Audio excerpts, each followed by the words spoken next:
Yeah, Paula was playing great, and maybe some moments in the first set could have gone my way. It could have been a different outcome in the first set, but yeah, well, I mean, yeah, I think it's just a lot more work to do. But I mean, I'm not obviously disappointed, but I'm not completely crushed. I'm looking forward to a lot. Okay, questions.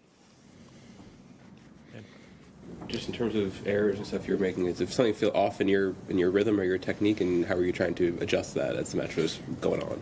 Yeah, I felt like I was making a lot, especially in the net. Yeah, I think it was a little bit, the timing was a little bit off. I think I was hitting some balls too far in front almost, maybe playing a little bit too far back. But yeah, I mean, yeah, that's it. Jermaine. Well, look, Coco, you're obviously struggling with your forehand, and it seemed like you were kind of determined to continue attacking it. And you found, I mean, at the end of the match, it seemed like you found a rhythm there. Is it important for you to play in that way, like thinking about the future, so that becomes natural? Yeah, definitely.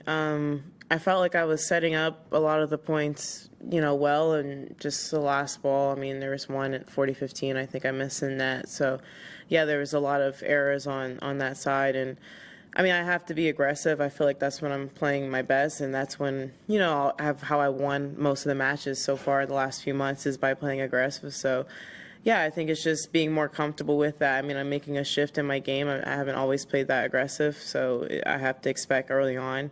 But I do have faith that it will be, more of an instinct instead of like a second guess, I guess. Matt, then Howard.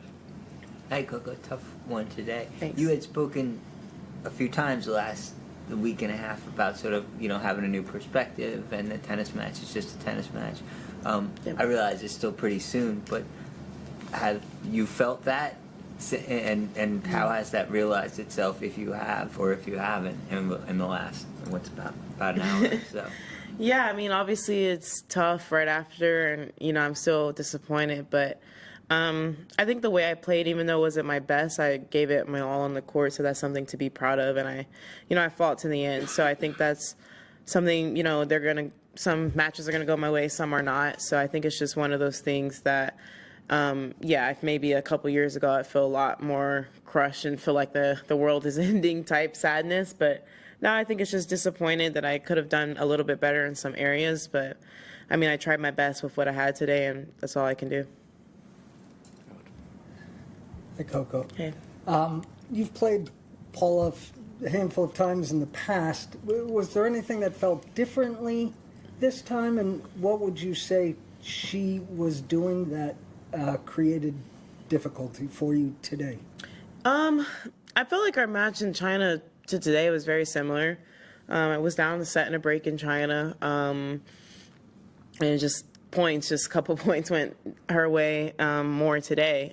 But yeah, I don't feel like she did anything different. Maybe she played better in some of the more important moments, but at the end of the day, when you play somebody that many times, you know and that they're not going to do much different. So I don't think she played different. I just think that, she just played better on some of the points. I had chances in the first set. I was up 30-love one of those games. Had a second serve return and missed by a little bit. So who knows? Maybe if I win that game, it could be a different first set. So yeah, and vice versa. If I didn't get broken so many times in that first set, it could have been, it's just when I play her, I feel like it's just who can do better in those key moments. And today she did better in those key moments. Charlie. Thanks. I just wanted to ask, firstly, it feels like your master feels quite different now to when we spoke to you after the US Open defeat, and if that's kind of your sense too, and also just what's next for you in the next few weeks, and how do you think you'll move on from this? Yeah, I felt like US Open, I was playing with no solution, so I think that was more the frustrating part. And today I feel like I'm playing with solutions, and I know what I need to work on, and US Open, I needed to work on my serve. Not saying that my serve is where I want it to be, but I worked on it, and obviously a big improvement. And so I want to continue to working on that, continue on working on playing aggressive margin. And yeah, so I think I feel like I'm on the road to the right path. And so I'm not crushed. I think US Open, I felt from the start of the year to that point, I feel like I had maybe not gone backwards or a little bit stagnant. And even though I lost today, I definitely feel like I'm in an upward trajectory. So I think I'm just not, crushed. But obviously it does feel bad when you feel like you're playing great tennis for the better start of this year to lose. But it is what it is, and we'll get back to work. Okay. So the next few weeks. And Oh, yeah.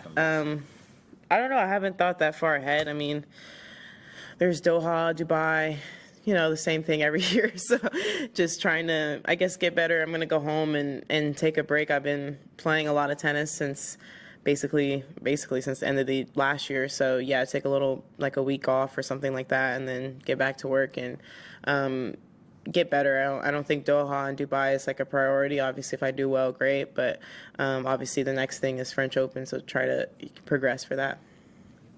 Go ahead. Hi Coco, Aish from Sportskeeda. Tough luck today, but are there any positives that you can draw from this campaign? I mean, quarterfinals is not bad after all. Yeah, it's not you're right, it's not a bad result. I think, the better you do, the more you take for granted of this. I think some of the things the positives I can take away is I had a tough draw, and Wimbledon I had a tough draw, and I kind of succumbed to that. So same at US Open. So I feel like, I was ready from the start of this tournament. And yeah, with each match I found solutions. Even against Belinda, wasn't playing, my best, but I was able to turn it around. And then today I was, close to doing that as well. So there's a lot of things to be proud of, a lot of things to look forward to. Courtney? Coco, tough one today. Thanks. What's the key for you in terms of detaching yourself? Because you've been very open about your work in progress, that despite your accomplishments, that, there are things that you want to work on. Yeah. How do you detach that from, or focus on that despite all the expectations of what people think you're supposed to be doing at this age, given your talents and things like that? Yeah, I guess you just got to realize that most of the internet coaches never coached anyone at my level and never played. So it's one of those things. It's easier to look on the outside. It's, all those things when you're playing and you're commentating, and you'll hear some, not commentators, but just people saying, oh, she should have made this or he should have made that. And even when I'm watching, I do that. But obviously when you're out there, it's different. So I think I guess that's the thing that I just take from it is I'm the one out there and I'm the one who makes the decisions at the end of the day. So if people want to say things, it is what it is. I take it with a grain of salt, and, some people do mean well. So I don't look at it as all bad, but I'm proud of myself, and that's all I can say. And I promise that I'm going to continue to try my best to improve and, live up to my, own expectations of myself and, whatever everybody else has. Whatever. I can't control that. Okay, last couple. Start with you. There was that really long service game to start the second set. I just wanted to know what was going through your mind as you kept serving and it kept getting to deuce. I was just trying to make more first serves on the ad side. I think obviously I had a lot of game points that game. I don't think I made many first serves on those game points. So yeah, and then I was just trying to get through that game. Honestly, I felt like I was getting closer to breaking her. So obviously it's a little bit, it means more to break when you've held serve. But so I was just trying to, just fight through that game, and it didn't go my way, but it is what it is.